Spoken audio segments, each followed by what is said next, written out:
Before we start today's video, just wanted to give everybody a quick disclaimer noting that in order to discuss the topic at hand, I need to give spoilers for the finale and first season of Moon Knight over on Disney+. And now, let's go ahead and kick off the video. So if you happen to see the first season of Moon Knight, you know that we met a brand new facet of Marc Spector's personality named Jake Lockley at the end of the first season.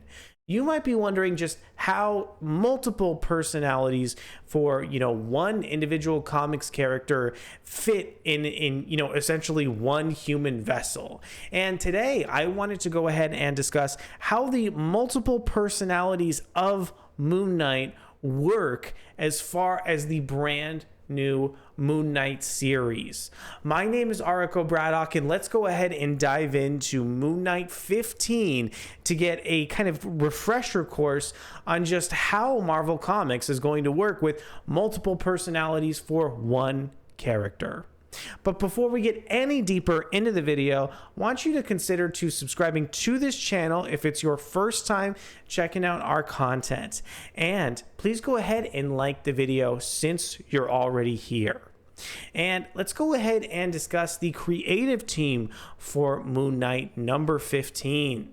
This issue is written by Jed MacKay with art from Alessandro Cappuccio, colors from Rachelle Rosenberg, and letters from VC's Cory Petit. Want to go ahead and read you Marvel's preview text for the issue. Moon Knight needs information and must rely on his old allies to get it for him. Secrets are ferreted out of the steamiest gutters to the highest seats of power, while Moon Knight must reveal a hidden truth to those closest to him. Next up, I wanted to show you a preview of Moon Knight 15 from the Adventures in Poor Taste website. Big thanks to the writing staff over there. And let's go ahead and discuss a little bit about artist Alessandro Cappuccio's art to go ahead and kick off the series. Now, I have to admit here, I just didn't understand how great Cappuccio was until I read more and more issues of this Moon Knight run. But now I have a great kind of visual representation of the character from Cappuccio. Cappuccio, I think, does a great job expressing what Marc Spector is feeling here, just using the eye slits of the Moon Knight costume alone.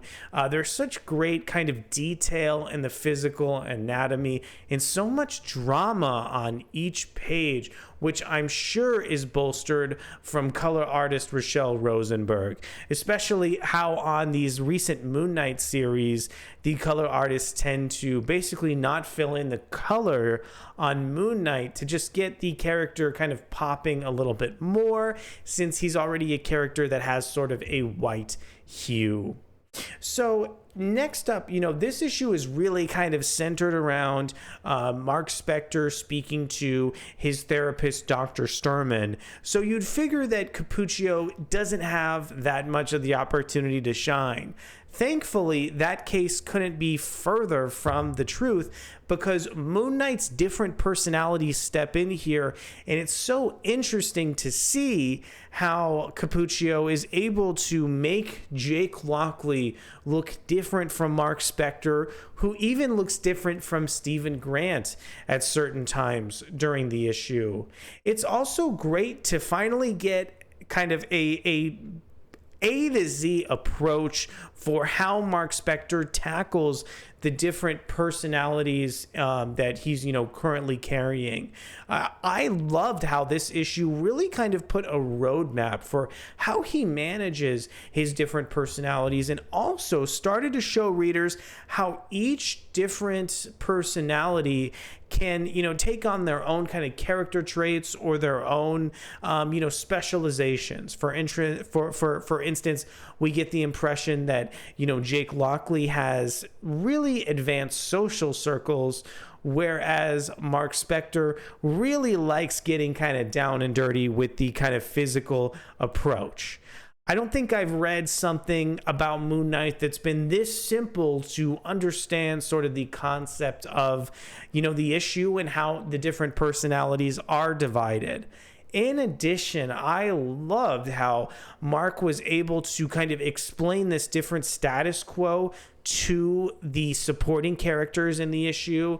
Marc Spector has a wonderful moment with Reese. And in addition here, we have some great kind of dialogue and interactions with Hunter's Moon. Marc Spector right now is trying to kind of track leads on a vampire situation. And what I liked about this issue from another perspective is how we get to see the different Moon Knight personalities track down these vampires using their own individual methods. This characterization from writer Jed MacKay is simply so advanced and ends up deepening this comic book to an insane level due to just the great nuance and subtlety to the writing. Moon Knight is not your average character and really needs a firm approach and direction in order to be interesting. I think this new Moon Knight series has been a wonderful balance between organizing new and old elements of the character.